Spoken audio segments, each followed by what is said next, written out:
Naomi, en tout premier lieu, félicitations pour cette première participation aux Jeux olympiques. Merci beaucoup.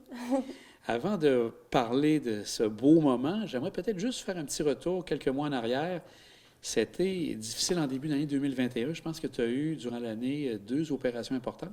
Deux blessures mineures. Plus, je me suis fait mal au genou avant Noël en Finlande. C'était pas rien de grave, mais ça a juste été long à repartir la machine. Puis sinon, après Noël, à la Coupe du monde à Deer Valley, j'ai eu un petit problème avec mon épaule. Elle est comme ressortie, re-rentrée dans l'entraînement avant la journée d'entraînement avant la Coupe du monde. C'est le fait que j'ai fait des sauts moins difficiles pour la Coupe du monde, puis c'est sûr que ça a été plus difficile, plus de stress, disons. Et une situation comme ça, tu y vas de façon plus prudente, c'est pas de nouveaux sauts? Une situation comme ça? Non. Mais je savais que j'étais dans une bonne position, peut-être pour me qualifier. C'est sûr qu'il n'y avait rien de certain rendu là. On a pris la décision, moi et mon coach, de faire un saut vraiment plus facile pour être sûr que mon épaule soit correcte. Pour peut-être une éventualité aux Jeux olympiques, on ne savait pas rendu là. Fait que c'est sûr que j'ai eu des moins bons résultats à cette Coupe du monde-là. J'ai atterri mon saut, tout a bien été, mais vu que j'avais un saut moins difficile, j'ai pas fait les finales. Mais ça m'a quand même, j'avais des bons résultats, là, fait que ça m'a permis quand même de me qualifier pour les Jeux. Parlons-en de cette qualification-là. Quand tu as su que tu l'avais, comment tu t'es ressenti là, de dire on part dans près d'un mois? Là? Je capotais. Mais c'est sûr, c'était dans mon fond de tête là, tout le long de la saison de me qualifier. Je savais que c'était possible, mais de l'entendre dire par mes coachs, de faire hey, tu vas aux Jeux olympiques, j'étais ben non. J'en revenais juste pas. J'étais vraiment, vraiment contente. Là. On va maintenant parler de l'expérience. Tu es arrivé à Pékin à quel moment, en février? On est arrivé le 3 février, la journée avant la cérémonie d'ouverture. On est arrivé dans le village, tu rentres dans la maison canadienne, il y a des drapeaux partout, les anneaux olympiques, là, je jure, c'est malade. Puis donc, à ce moment-là, tu t'es vraiment imprégné de ce qui s'en venait pour les prochaines semaines? Oui. On a eu 3 journées de congé avant le début de l'entraînement officiel. Fait que les 3 journées de congé, on s'est promené dans le village, on a vécu l'expérience à fond. Puis après ça, on a commencé à s'entraîner. On est allé voir le site de saut. Le site de saut était parfait. Il y avait tellement de lumière. On s'entraînait le soir, puis j'avais l'impression qu'on était en pleine journée, là, tellement qu'il y avait de la lumière. Ah oui? Ah oui, c'était vraiment cool. Puis les cérémonies d'ouverture, est-ce que tu as pu y participer ou ça arrivait un petit peu trop tard? Comment ça s'est fait? On était, dans le fond, il y a 3 villages olympiques. Tu as lui de Beijing, tu as Zhangjiakou, que nous, on était le plus loin, puis tu as lui du milieu, que je me rappelle plus le nom. Fait que lui, on était le plus loin, c'était 3 heures de route pour y aller, 3 heures de route pour revenir. Ça faisait une très longue journée. Et on avait l'entraînement qui recommençait pas longtemps après. Fait qu'on les coachs ont décidé qu'on y allait pas, justement, pour qu'on garde notre énergie puis qu'on soit en forme pour la première journée d'entraînement. Puis ça a rapporté, finalement. Oui. On va parler des compétitions. Il y a eu, juste avant, là, un petit report là, qui a amené que la compétition devait se tenir une telle journée, mais une tempête a empêché. Comment ça va être un peu difficile pour toi? Tu te prépares et là, subitement, on annule. Là. Comment on se sent à ce moment-là? C'est sûr que, tu sais, on était plus... C'était décevant de dire qu'on s'est toutes préparées. Je me rappelle, j'étais avec Flavie et Marion, mes 2 coéquipières. Puis on était en haut, puis on attendait la décision des coachs pour savoir si la compé elle a été annulée ou pas. Puis on était là, c'est long. Il faut qu'on aille se changer. On recommence à zéro demain. Fait que c'était plus de la déception de dire on n'a pas compétitionné la journée qu'on aurait dû compétitionner. Mais le lendemain, j'ai refait ma routine, je me suis mis la musique, c'est comme tout refaire ses affaires, puis on est revenu en force. Et là, pour l'entraînement, tu as eu à faire combien de sauts qui t'ont permis, avant de faire la vraie épreuve, de ce côté-là? On avait 4 sauts d'entraînement quand la vraie journée de la compé, que ça a été reporté. On a eu 4 sauts d'entraînement avant les premiers sauts de qualification. Et le reste de l'entraînement, ça ressemble à quoi pour se préparer, bien sûr, à l'événement? Les journées d'entraînement avant, c'est pas mal des journées d'entraînement normales. Comme on dit, on fait peut-être 8 à 10 sauts. C'est sûr que la dernière journée avant la compétition, l'entraînement est plus courte pour être sûr de garder assez d'énergie puis de ne pas risquer de se blesser. Fait que pas mal ça, 8 à 10 sauts par entraînement. Et là, je vais parler du grand moment. Donc, les 2 sauts que tu as faits, comment tu te sens là en haut justement avant de se lancer pour faire ces sauts-là? C'est vraiment différent parce que, mettons, à l'entraînement, on descendait comme sur le côté. Puis là, à la compétition, il fallait vraiment être sur le top, puis redescendre. Fait qu'on dirait que c'est pas un 2 minutes rendu en haut. Tu sais, t'es avant toi, puis là, tu regardes, il n'y a personne d'autre. À l'entraînement, il y a toujours plein de monde, mais là, tu es tout seul sur le site. Fait que là, c'est spécial comme expérience. Et même en Coupe du Monde, c'est pas ça. Il y a tout le temps 4-5 autres athlètes qui sont là, puis là, tu es juste tout seul, là. Que l'attention est sur toi, là. Oui. Ben, tu sais, j'étais en haut on appelle ça l'in-run, là, mais en haut de la piste. Puis sur le dessus des sauts, tu avais les anneaux olympiques. Puis là, je regardais ça, puis j'étais genre, hey, je suis vraiment aux Jeux olympiques. Puis on dirait que ça m'a comme rentré dedans. Là. J'étais là, OK, là, je suis présente, là. Et là, tes 2 sauts, je pense que tu as été très satisfaite, comme tu disais. Tu as pu arriver sur les skis. Tout un feeling, sûrement, quand tu es arrivé en bas. Là, mon premier saut que j'ai atterri, j'avais eu de la misère dans l'entraînement de la compé. J'avais atterri juste un saut sur 4. Mais fait que de l'atterrir en compé puis d'avoir fait vraiment un de mes meilleurs sauts de la saison, là, c'était un feeling incroyable. C'était comme une des premières fois que je célébrais en atterrissant un saut. J'ai genre fait un petit mouvement, puis là, j'étais là, OK, là, c'est hot là, comme expérience. Là. Puis est-ce que tu es venu tout près de te qualifier pour la finale? C'est sûr qu'il fallait, pour se qualifier en finale, il fallait 81. J'avais 77 à mon premier saut. Puis mon premier saut, c'est mon plus haut niveau de difficulté. Fait que, je savais que en faisant mon deuxième saut, je n'allais pas augmenter mes scores. Puis à la fin de mon premier saut, j'étais 12e, je crois. En tout cas, je suis plus certaine des résultats, là. Mais, il a fallu qu'il y ait beaucoup de monde qui tombe pour que moi, je puisse me qualifier en finale, là. En gros, là, mais ça me dérangeait pas. J'étais juste bien contente d'avoir atterri mes 2 sauts. Puis c'était ça mon objectif quand je suis arrivée au jeu, d'atterrir 2 sauts, de faire mon meilleur que je peux. Puis je savais que si j'atterrissais 2 sauts, j'allais être contente. Donc le niveau de compétition était très grand. Oui, c'était vraiment élevé. Là. La majorité des filles faisaient des triples périarrières. Là. Fait que ça, c'est ça. Le niveau était élevé. Là. Ça faisait longtemps que ça n'avait pas été autant élevé que ça en compé. Est-ce que tu avais ton entraîneur Nicolas avec toi sur place? Comment ça se passait? Non, mon entraîneur Nicolas, il est resté à Québec avec le reste de l'équipe nationale parce que c'est pas tout le monde qui est allé aux Jeux olympiques. Fait qu'il est resté à Québec pour les Coupes Nord-Am. Fait qu'en ce moment, il est à Park City au Utah. Non, lui qui m'entraînait aux Jeux, c'était Rémi Bélanger, ce qui est un autre entraîneur de l'équipe nationale. Puis on a une belle chimie, là, ça s'est bien passé. Et le reste de l'équipe canadienne s'est bien comporté aussi. Plusieurs médailles, je pense, en saut à ski. En saut acrobatique, excuse-moi. Oui. On a eu une médaille de bronze en équipe mixte. C'est la première fois qu'il y avait cet événement-là aux Jeux olympiques, l'équipe mixte. Puis on a vraiment bien performé. Là. C'est 3 personnes, en fond, 2 gars et une fille. Fait que Marion, Mia et Louis qui l'ont fait, puis ils ont vraiment bien performé. Là. On encourageait fort en bas. Là. Durant le reste des compétitions, une fois que tu as terminé, est-ce que tu as eu l'occasion de voir d'autres sports pendant le séjour? Oui, on est allé voir le halfpipe, les 2 finales de halfpipe, fait que les garçons et les filles. C'était vraiment le fun de voir qu'on a eu 2 médailles en halfpipe du côté des filles. Puis sinon, avant notre compétition, on est allé voir la finale de boss aussi des filles. C'est pas mal les 3 événements qu'on est allé voir.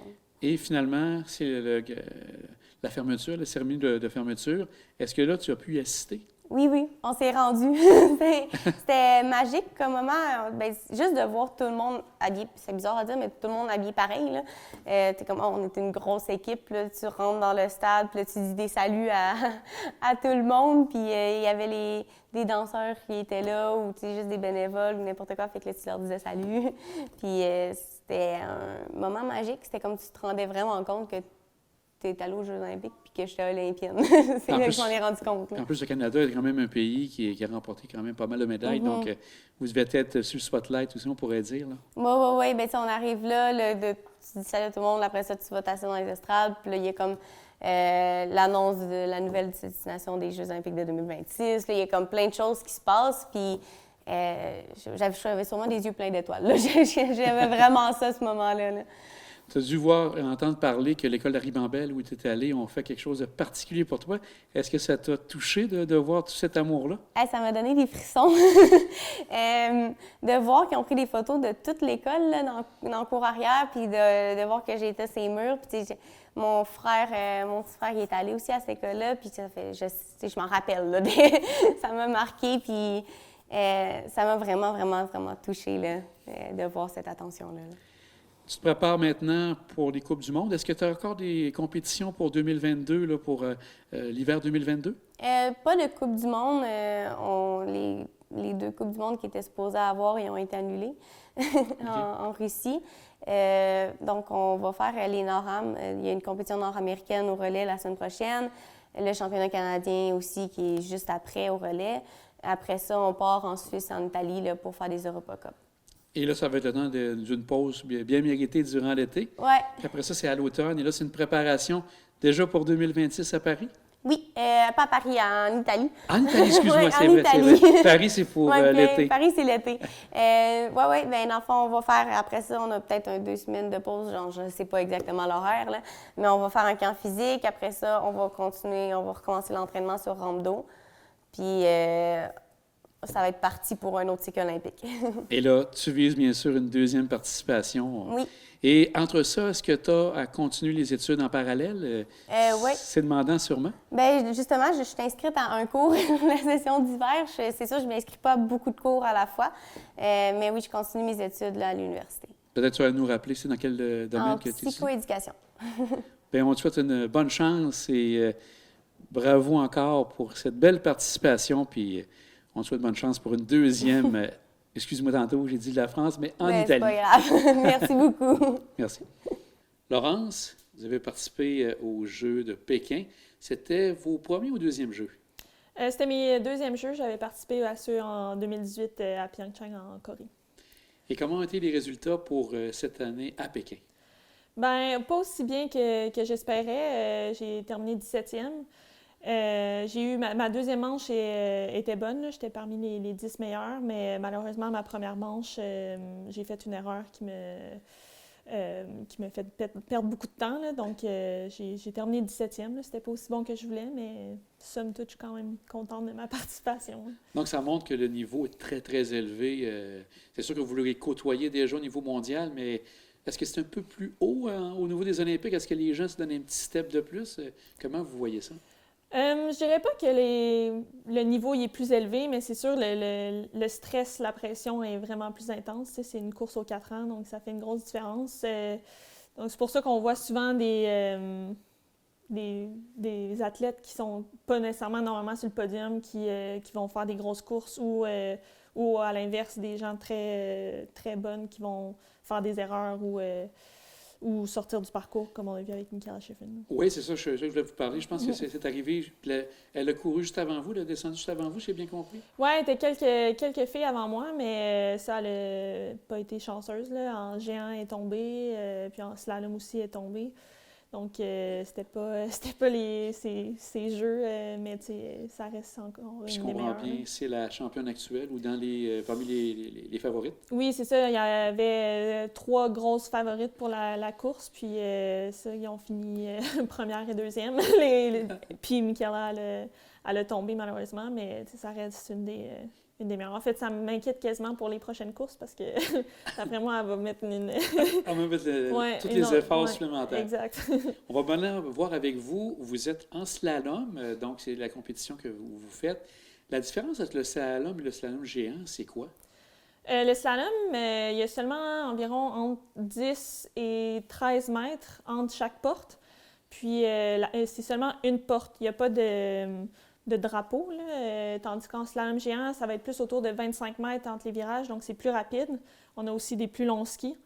Puis on fait vraiment le contour des piquets en slalom géant, tandis qu'en slalom, ma discipline, on a vraiment plus de protection pour passer le plus proche possible du piquet, puis on les frappe même avec nos mains, là, puis c'est vraiment plus rapide comme rythme.